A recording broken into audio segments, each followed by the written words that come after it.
Good afternoon, everybody. Good afternoon. Okay, so today in the press briefing, we are saying goodbye to two of our amazing interns. I think they're here somewhere. Ah, there they go. Kate Howell and Molly Feldman. They have been great additions to our team these past several months, and they are now going back to school, hopefully enjoying the holiday before you go back to school. But thank you so much for your hard work.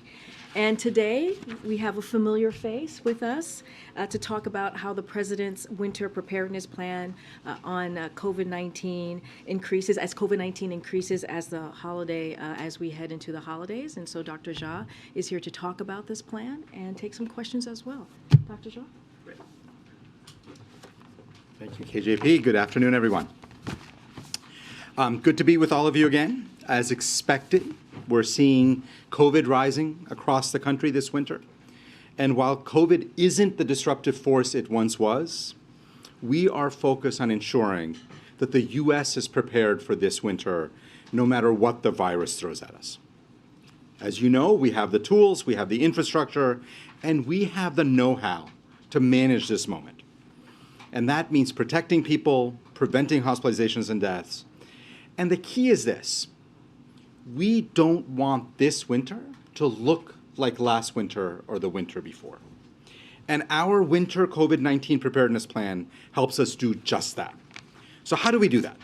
First, and you're not going to be surprised to hear me say this, the most important thing Americans can do is to go get their updated COVID-19 vaccine right away. Now, you heard this from Dr. Fauci just before Thanksgiving. You heard this from me. And I will repeat again, the updated COVID-19 vaccine is your best protection against the version of COVID we're fighting right now. Second, a critical component of our winter plan is making it even easier for Americans to access the tools that will protect them this holiday season: vaccines, tests, and treatments. So let's talk about tests. Today, we're opening up covidtest.gov for a limited time this winter to give Americans another easy option to access testing when there's a greater need, as there is right now. Starting today, each U.S. household can order up to 4 at-home tests free from covidtest.gov, with tests starting to ship as early as next week, the week of December 19th. And as we've said for months, we're operating in a resource-constrained environment in the absence of additional congressional funding for the nation's COVID response.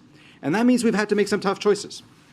Like in the summer, we were forced to suspend the covidtest.gov program so we could preserve our tests.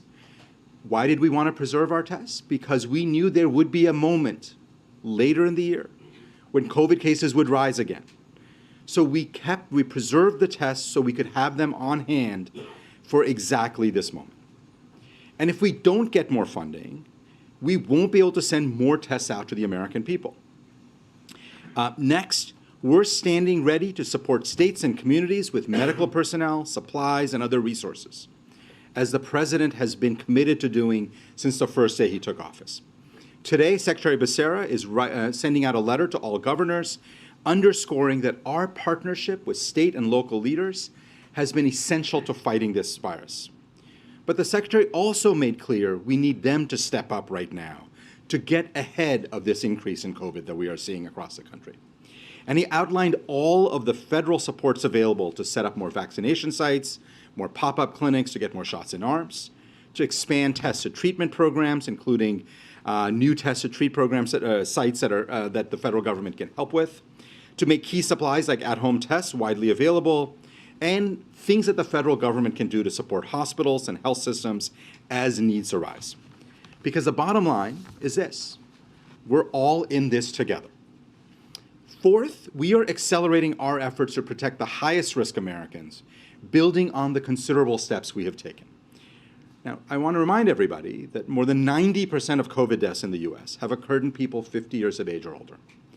And in recent months, we've seen COVID deaths really concentrated among those 65 and above. And while we've seen many older Americans step up and get the updated COVID vaccine, there's still too many older Americans who have not gotten their immunity updated, who have not gotten themselves protected. Under half of nursing home residents have gotten their updated COVID vaccine. So we are working very closely with leadership of nursing homes across America, and we have asked them to step up to do more. We've developed a winter playbook for nursing homes and long-term care facilities to help them take action, to make it easier to get vaccines on site in nursing homes, to make sure that treatments are available on site in nursing homes, to improve indoor air quality, another strategy that can make a really big difference. And we are reaching out to governors where nursing home vaccination rates are low to offer personalized support. Now, before taking your questions, let me close with this. We don't want this winter to look like last winter or the winter before. And it doesn't have to.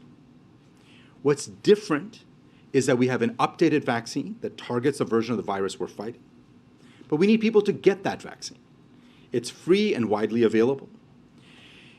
What's different this winter compared to last winter is we have highly effective treatments that are widely available if people get sick. But obviously we need doctors to prescribe them. We need people to get them. This winter, we can keep people safe. We can prevent hospitalizations and deaths. We can minimize disruptions. The administration has been planning for this moment. We are doing our part. We're prepared. But the bottom line is we need other leaders to step up as well. Governors, mayors, people who've been terrific partners throughout this entire pandemic. But here's what I know. If every American does their part, if every American goes out and gets an updated vaccine, if every American gets treated who's eligible for treatment, we can have a very different winter ahead. And that is the goal of this effort. So with that, let me stop, take questions, and KJP, I'll turn it back to you. Thank you.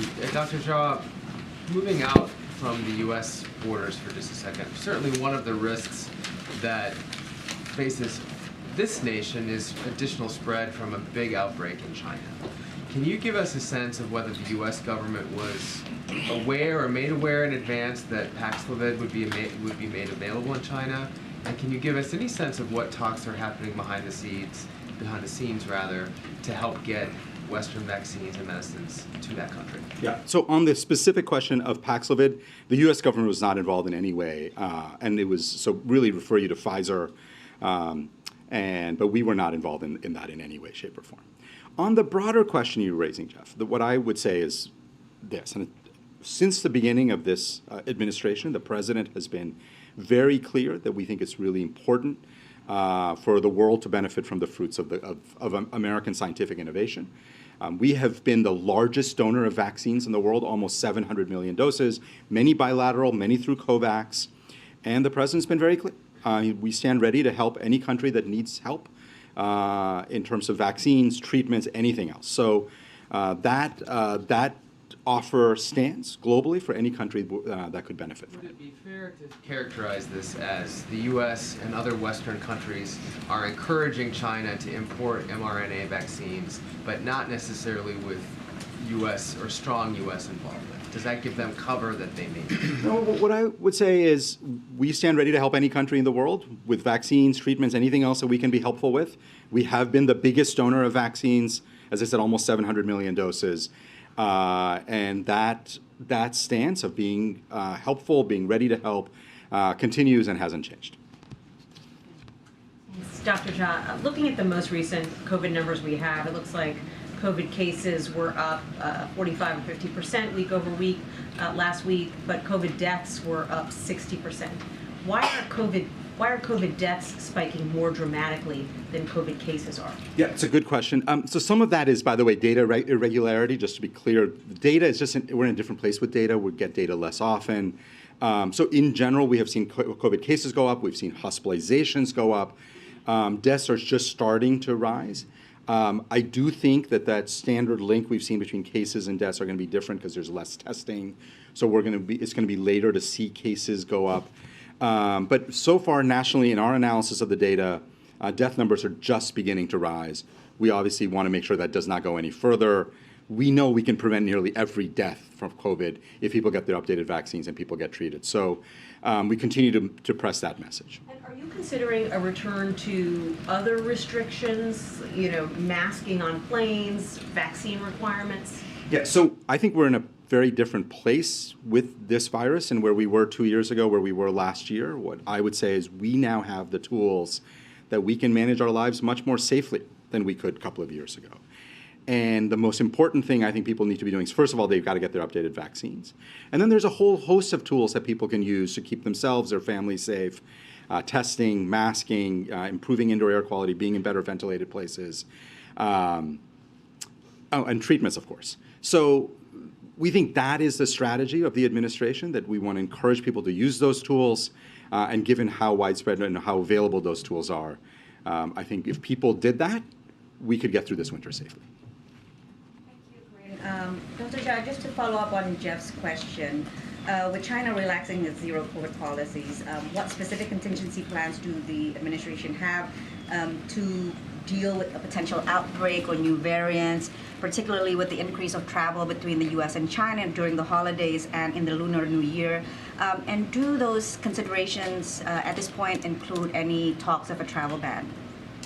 Yeah, so we have a very robust surveillance program where we use for travelers as people come in terms of identifying people who are infected, tracking variants. That continues. And we generally are using wastewater, using other mechanisms, constantly monitoring for variants, both here as well as with our partners around the world, in Europe, in South Africa, in other places. I think all of that is a really important part of how we have become far more effective at being prepared for new variants. And if there are new variants that emerge, I'm confident that we will be able to identify them. Thank you. Dr. Jha, are we still facing a triple-demic where RSV, flu, and COVID are all surging at once over the holidays? Yeah, so we have seen, certainly in the last month, 3 highly contagious respiratory viruses. As you mentioned, RSV, flu, and COVID. Let me tell you what we know about them. RSV nationally looks like it has clearly peaked and is on its way down. There's still places that have very high levels of RSV. But nationally, there's no question in my mind, RSV is heading down. You know, flu is rising in many parts of the country. We're probably the worst flu outbreak we've seen in a decade. And there are some places where flu may be peaking, but it's very early data. But a lot of flu out there. Again, the worst in a decade. And then we talked about COVID, where clearly it's on an upswing with increasing number of cases. One other question. Back in September, the president publicly said that the pandemic is over. How has that complicated the messaging to keep Americans vigilant facing COVID? Yes, I think the president was also very clear that COVID is not over. COVID continues to pose a challenge for us. That is true. COVID is not over, and obviously we continue to see people getting infected, getting sick. Unfortunately, too many Americans needlessly dying of COVID.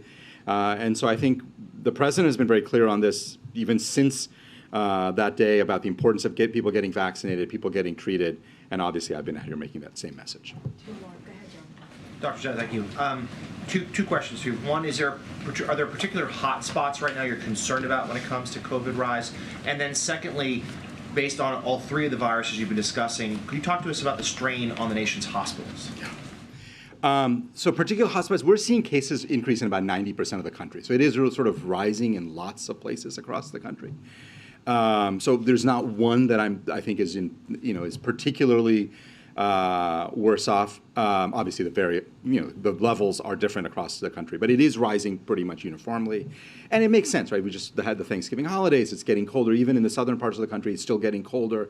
Obviously, we tend to see more in the northern half of the country because it is colder up here. People are spending more time indoors. In terms of hospital strain, this is something we monitor very, very closely. We look at a whole bunch of national data every day. We are talking to states and jurisdictions every day.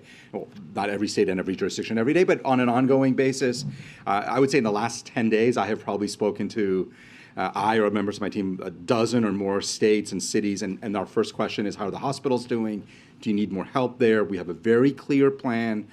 If a city or a state gets into trouble where they really just can't manage, that they can reach out to the federal government. We have a whole set of resources. We can evaluate. We can send in equipment. We can send in personnel. So we stand ready to help cities and states if and or when they need it. Obviously, the single most important thing we can do to make sure that there aren't constraints and there aren't real problems with hospital capacity is if people got vaccinated, they are far less likely to get hospitalized for both flu and COVID. And that's the biggest thing Americans can do to make sure their hospitals are functional for all the other reasons we need hospitals. Karen, last question. Are you concerned that Americans who are testing positive but doing so on at-home rapid tests aren't reporting that to government agencies, so the case counts right now might be dramatically lower than what we're actually seeing for spread across the country? Yeah, it's a really good question. What I would say is, first of all, I'm a huge fan of home tests. I think they're convenient, they're cheap, it's great. One of the problems of home tests, really the major problem, is that they don't often get reported. So we do have, through this NIH effort called MakeMyTestCount.gov, I think, that people can report their tests. But we have other mechanisms we use to monitor infection levels. So for instance, wastewater gives us very good insights into how much infection there is in a community. So we have seen case numbers often be lower than what you might expect if people were doing more PCR tests or more public health tests. But we're tracking infections through other mechanisms. And obviously we're tracking infections and hospitalizations so that gives us a very good sense of the burden of disease as well. The last point I will make is when people test at home, if they test positive, the first thought every single American should have is, am I eligible for treatment? The truth is, we have fantastic treatments. Anybody over the age of 50, anybody with chronic disease should get evaluated. Personally, as a physician, I think it's very clear to me that anybody in their 60s or above should be treated. Like, there should be a good reason not to treat somebody. And they're rarely a good reason, meaning most people should be getting treated right now. That is a message we've been delivering to doctors and nurses. That's a message we've been delivering to the American people. If you get a positive test at home, stay away from others so you don't infect them, and get evaluated to get treated. Ken, on the funding that is being used to purchase the new tests for this new round for people to get them sent to their houses, were there cuts to other COVID programs in order to pay for those tests? Yeah, so let me talk about how we're able to do this. So we paused the program, at the end of the summer because we wanted to make sure that we still had supply for a winter potential increase of cases in the winter. Second is, while we, as I have mentioned from here before, while we took a lot of the resources we had for tests to purchase vaccines and treatments, we still had some resources left. We didn't deplete the whole supply, and so we had money in the American Rescue Plan to still be able to buy some more tests. That combination has allowed us to do this. It is on a limited basis. We're not going to be able to keep this open forever. Okay, thank you, Doc. AJP, thank you very much, and thanks, everybody. All right, happy holidays. Okay, just a couple of things at the top, and then we'll take some questions. So today is the final day of the U.S.-Africa Leaders Summit, a summit that has underscored the U.S. commitment to reinvigorating partnerships across the continent. President Biden, Vice President Harris, and other officials across the administration have had the opportunity to spend a lot of time with the leaders from across Africa over the last couple of days, including at last night's dinner here at the White House. Now, this afternoon, the president will address the summit one more time at this afternoon's discussion on food security and food system resilience. This week, President Biden and Vice President Harris have had the opportunity to announce new initiatives that will empower African institutions and citizens.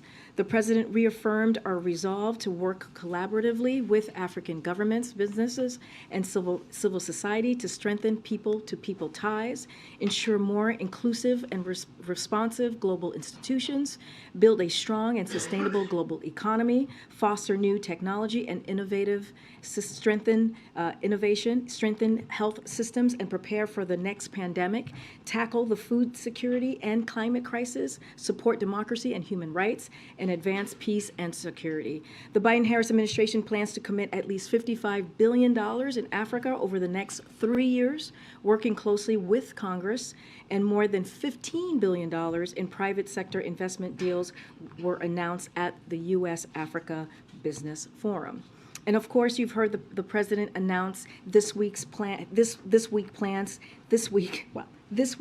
to plan to travel to Africa and to continue the work over the course of this summit and to strengthen our partnership across the continent.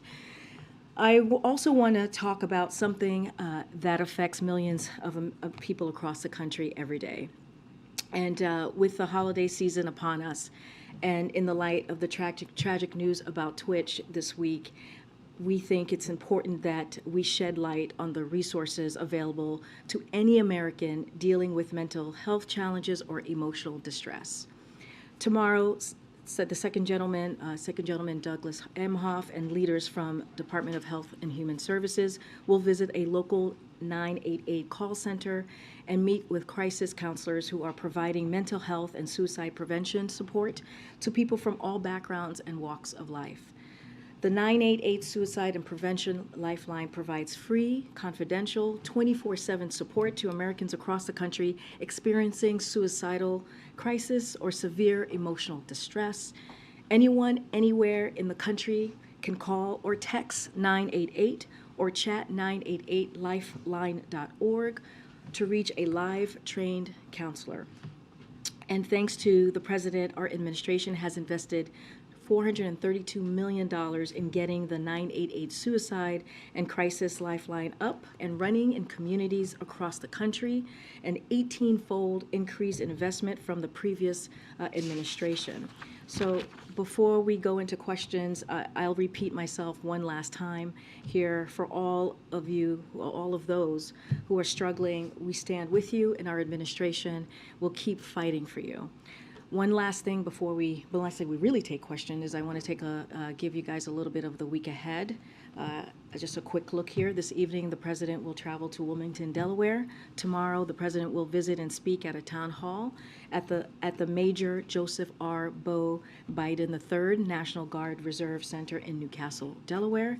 This is a capstone on the Department of Veterans Affairs PACT Act Week of Action with over 90 events and counting held across the country to encourage veterans to sign up for health care, get screened for toxic exposure, and submit a claim if they are experiencing a toxic exposure-related condition. The President will speak with veterans, their families, caregivers, and survivors to discuss the historic expansion of benefits and services resulting from the Bipartisan PACT Act. I anticipate a preview with more details will be shared ahead of the event, so please stay tuned to that.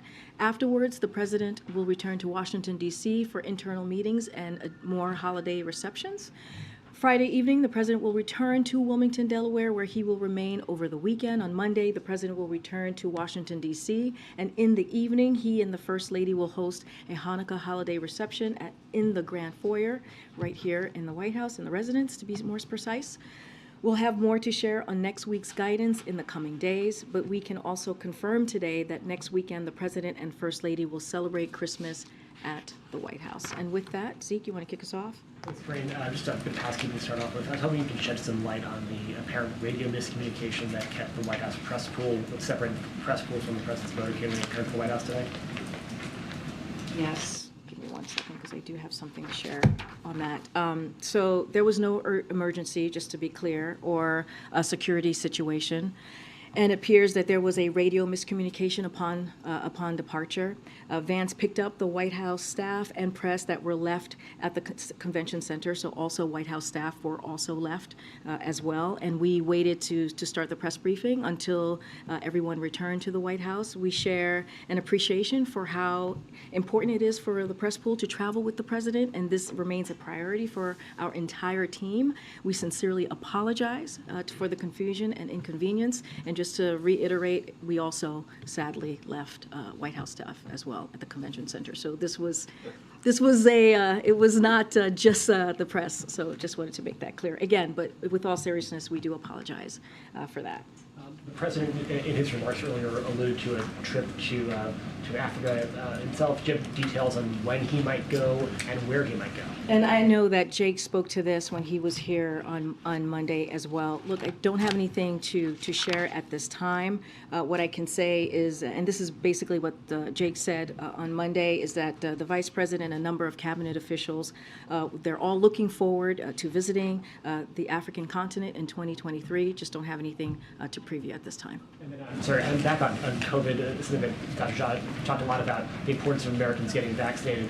The latest CDC data shows that only about 14% of Americans have actually gotten the updated vaccines.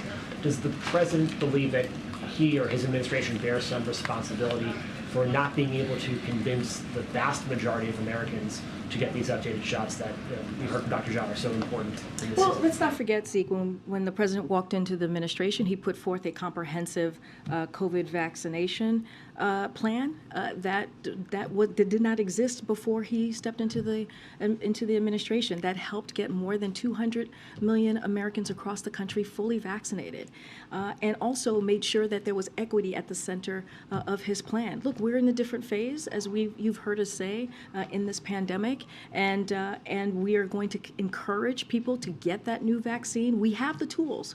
We have the tools that we know work when it comes to COVID, when it comes to this pandemic, and we're going to continue to let folks know to utilize those tools.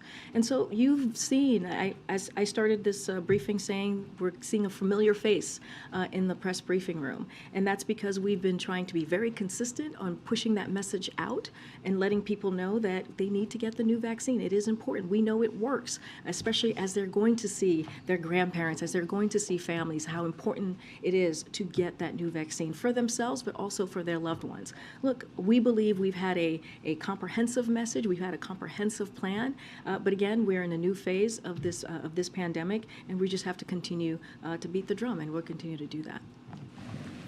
Thanks, Karine. On immigration, we've talked to so many Border Patrol agents and leaders who are just really worried and anxious about the possibility of Title 42 ending next week. Big picture, what is the administration doing right now to get ready for that? So a couple of things that I want to lay out, and I kind of laid this out before, but I want to reiterate it here, is that we're doing the work. We're going to do this in a safe and humane way, and we will have more to share on the proposed preparedness next week before the December 21st date. But look, we also need Congress to act. It is important that they deliver the resources we requested for the border security and management. They need to pass the comprehensive immigration reform that we have put forth. On day one, the president put forth a comprehensive reform plan that dealt with protecting for dreamers, cutting down the asylum buildup that we have been seeing, especially because of what the last administration did, and they completely gutted the system. And we know that this has been a multi-decade-long problem. We need to modernize the system, and this is something that the president has put forth, and we are looking for Congress to act. We are asking Congress to act. And so, but in the meantime, what we have been able to do is the president, as I've mentioned before, has secured historic funding. We have 23,000 border security agents at the border, and that is the most amount that we've ever had, and that's because of what the president has been able to do. And we have worked to launch a historic anti-smuggling operations that are taking thousands of smugglers off the streets. But look, the reality is we need Congress to take action. We need to do this in a bipartisan way, as we have done, as the president has been able to do more than 200 times during his administration. There's been some reporting out there that the administration is considering changes to the asylum policy, potentially making it so that only someone can only apply for asylum if they've already been denied from another country like Mexico. Is that true? Is the administration considering any changes to policy? So look, I know there's a lot of rumors out there about that, a lot of speculation. I don't have anything to announce at this time or from here at this time. What I would encourage people to do is to read the Department of Homeland Security. They put forth a 6-point plan on how they're going to move forward with dealing with the post December 21st deadline when Title 42 indeed lifts, but don't have anything more to announce about any new plans from here. Okay. Thanks, Karine. DHS warned in a memo obtained by CNN this week that the end of Title 42 will, quote, likely increase migration flows immediately into the U.S. So I'm wondering, how many migrants are you expecting to try and cross into the U.S. through the southern border next week?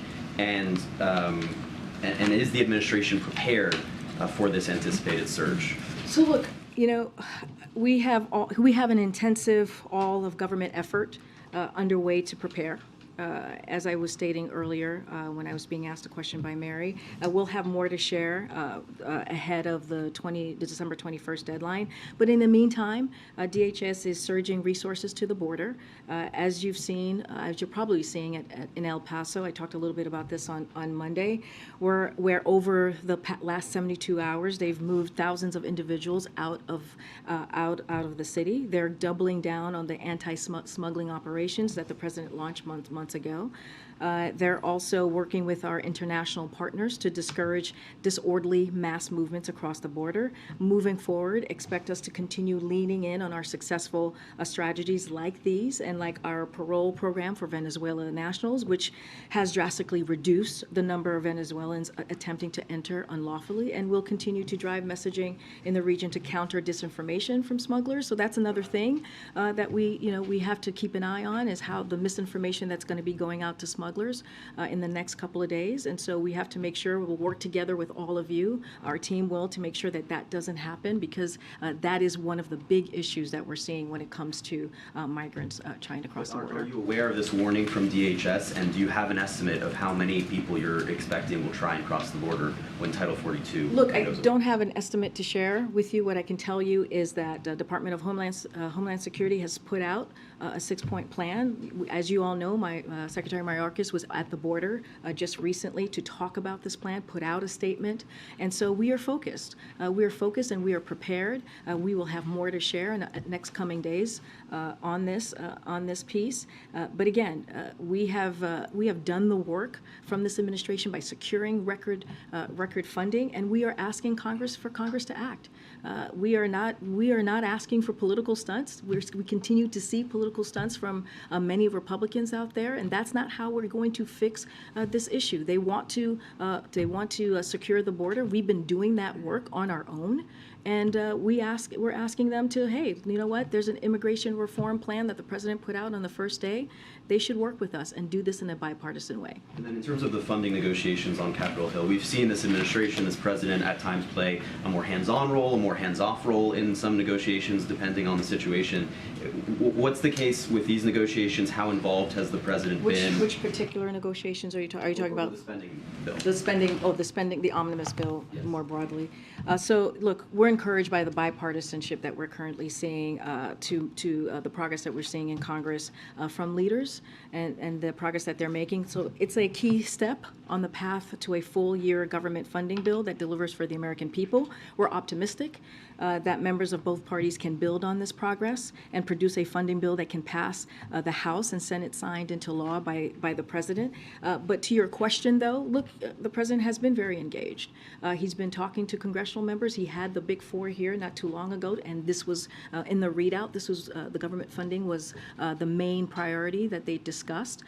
And we have our team here. We have Shalonda Young from OMB. I've mentioned this before, who's the director, who has been playing point on this, who knows how to work across the aisle and do things in a bipartisan way. And she is leading that effort, along with our Office of Leg Affairs, who have had multiple calls, multiple meetings in getting this done. Look, this was done in a bipartisan way last year, and we believe it can be done in a bipartisan way this year as well. Are you confident this one-week stopgap will pass? We have said, I said this earlier, if Congress needs a little bit more time to get this done, they should take that time, but we believe there's enough time to get the omnibus done. And so we are encouraged by what we're seeing in that progress, and we believe that it can get done in time. Did I just, okay. Thanks, Karine. The president mentioned in his statement yesterday about the Sandy Hook killings, the anniversary, again, his push for an assault weapons ban, and also talked about moral guilt in not having done more over the last 10 years. There's only a couple weeks left for the lame duck. Can you give us an update on just what the next steps are that he sees for this White House, for this administration, in getting that assault weapons ban passed? So look, we have been in close touch with Senate leadership on this. As you've just mentioned, this is a priority for this president. It has been for some time. He was a leader on this during his Senate days and also as vice president. And so he's going to continue to push for this. Whether this happens in the next couple of weeks or it happens in the next several months, he is going to really work hard to get this done. And he's talked about it at almost every moment that he can, every time that he had an opportunity to talk about the shootings that we have seen, how it's destroyed our communities, how it's destroyed families. He's going to continue to lift that up to the American people. Again, we're going to have those conversations with Senate leadership. We have been the last couple of days. Don't have a timeline for you. This is indeed a priority for this president and his administration. We have seen the work that he's done this first year and a half. He did the most executive actions on gun violence than any other president, and so clearly this is a priority for this president. Beyond him speaking about it, is it really that? Is the strategy basically to use the bully pulpit, or are there other steps? That's an important strategy. I mean, right? The president has one of the most powerful bully pulpits in the country, in the world even, right? And so we've seen him use it in an effective way to get historic pieces of legislation done. And so he's going to continue to do that. But we're also having conversations with Senate leadership. That will not stop or end when it comes to this issue. Okay. Thanks, Karine. Just before you came out, the president had authorized the release of documents related to John F. Kennedy's assassination. And since you've been at the podium, the National Archives has started posting those documents.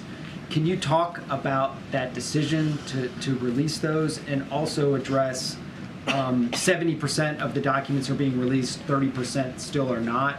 What is taking so long in the other 30%, given it's been 50 years? So look, as you know, this has been a commitment of this president, right? The president's actions have led to public release of over 14,000 records, including approximately 12,000 today, just to give everyone specifics here.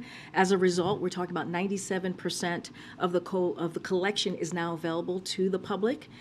This reflects, again, the president's commitment to making these records available to the public to the greatest extent possible, consistent with national security. So this is a commitment that the president has been making for some time, or made some time ago. President Biden believes all information related to President Kennedy's assassination should be released to the greatest extent possible, consistent with, again, national security. That's why he directed the acting archivist to conduct a supplementary 6-month review of a subset of the remaining redacted records to ensure they are disclosed to the greatest extent possible. He also directed all remaining redacted information to be disclosed to the public when the basis for the continued restriction of that information no longer outweighs the public interest. So obviously there's a national security component here, but he is committed to getting that information out, and right now we're seeing more than 97% of the collection that's out there for folks to review. Thank you, Karine. I have 2 questions for you. Congressman Cohen and Wilson from the Helsinki Commission introduced a resolution urging President Biden to take steps to suspend or terminate Russia's rights and privileges at the UN Security Council. Does the president support this effort? What steps he can take? Is this goal achievable? Yes, we do support. We do support that effort. Can you say the question one more time? I just want to make sure. The resolution says that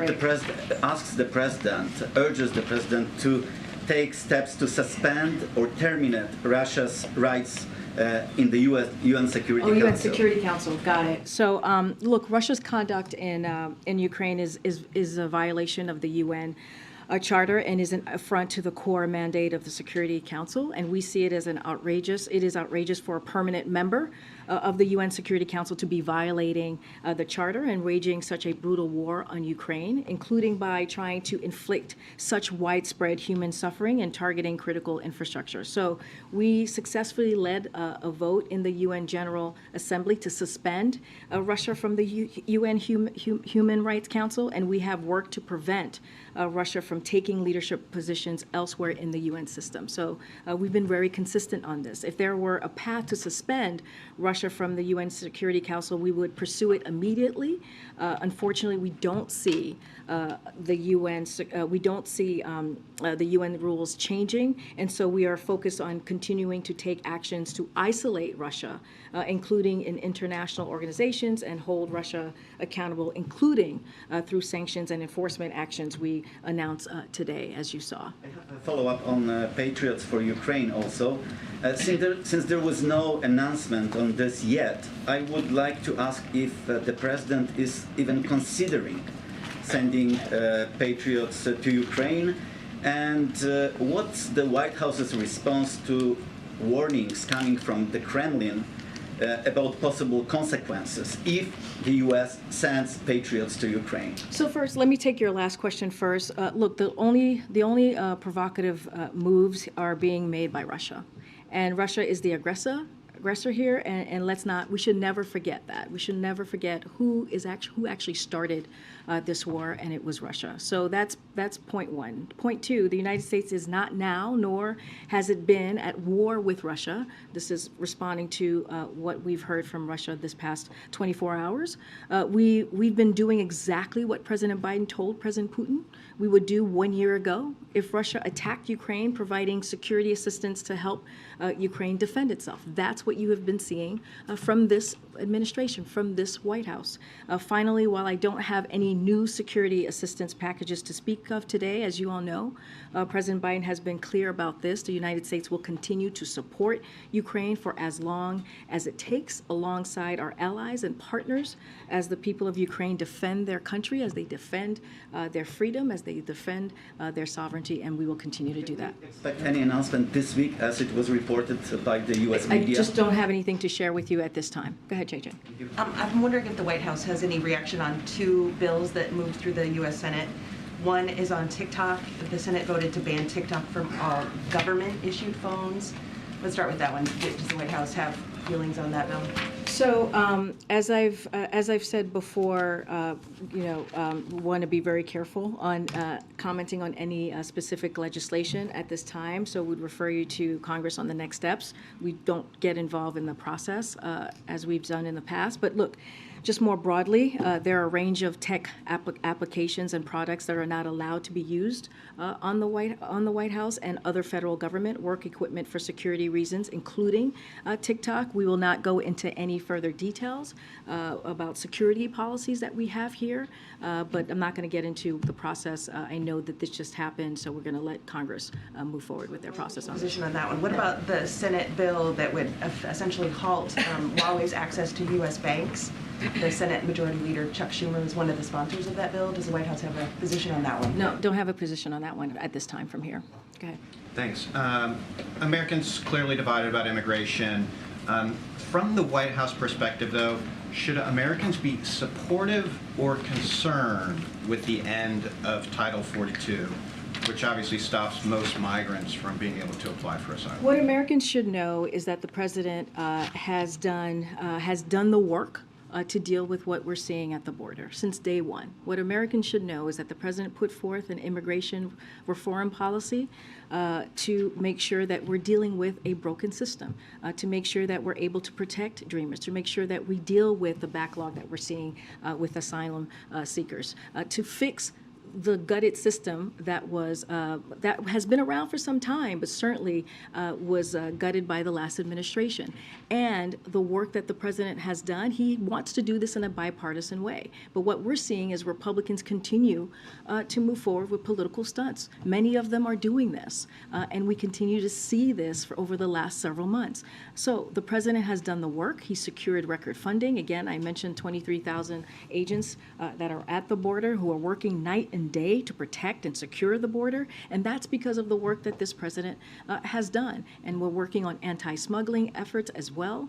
And so, look, what the American people should know is that we have taken the steps. We're taking the step to prepare for what is for when Title 42 is lifted next week, and you saw that from the Department of Homeland Security. Secretary Mayorkas was very clear about that. He laid out their 6-point plan when he was at the border just a couple of days ago, and this is an administration that has taken this very, very seriously. But does the White House think that ending Title 42, a Trump-era policy, is a good thing?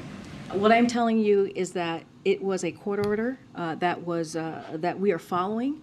And we're going to follow the law when it comes to from what the court has decided to do. What I can tell you is what the president has done over the last 2 years to make sure that we're dealing with border security. We hear it from many Republicans, right? You guys report on it. Many Republicans say over and over and over again that we need to do work at the border, that we need to secure the border. But yet they refuse to work with us on this piece of legislation. Instead, what they choose to do is do political stunts. That doesn't help.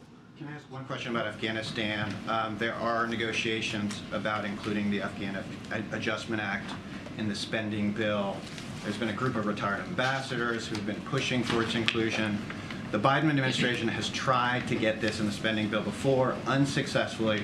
What is the administration doing differently this time to try to do that? As you know, by your statement, we strongly support the ongoing congressional efforts to pass the Afghan Adjustment Act, and we urge Congress, we're going to continue to do this, to send the legislation to the president to provide a path to permanent legal status for Afghans.